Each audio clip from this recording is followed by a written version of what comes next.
നമസ്കാരം സുഹൃത്തുക്കളെ.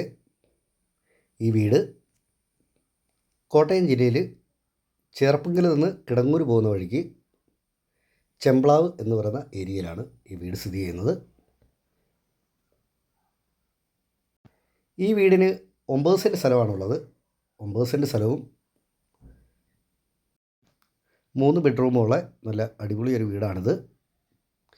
നല്ല പഞ്ചായത്ത് റോഡ് ഫ്രണ്ടേജ് ആയിട്ടാണ് ഈ വീട് സ്ഥിതി ചെയ്യുന്നത്. ഈ വീട് ഷീറ്റിട്ട വീടാണ്. എന്നാലും നല്ല അടിപൊളി ചുടുകട്ടയ്ക്ക് പണിതിട്ടുള്ള വീടാണിത്. ഈ വീടിൻ്റെ ഉടമ ചോദിക്കുന്ന വില 22 ലക്ഷം രൂപയാണ്. അത് കച്ചവടം എന്നുള്ള രീതിയിലേക്ക് വരുമ്പോഴത്തേനും മാറ്റം വരുത്തുന്നതാണ്. പ്രളയസാധ്യത ഒട്ടുമില്ലാത്ത ഏരിയയിലാണ് ഈ വീട് സ്ഥിതി ചെയ്യുന്നത്. ഈ വീടിന് കിണറുണ്ട്. അത് ഈ വീടിൻ്റെ പറമ്പിലല്ല, ഇച്ചിരി താഴോട്ട് മാറിയാണ് ഉള്ളത്. ഈ വീടിനെ സംബന്ധിച്ച് കൂടുതലായിട്ട് എന്തെങ്കിലും അറിയണമെന്നുള്ളവർ ചുവടെ കൊടുത്തിട്ടുള്ള നമ്പറെ വിളിച്ചാൽ മതി. നന്ദി.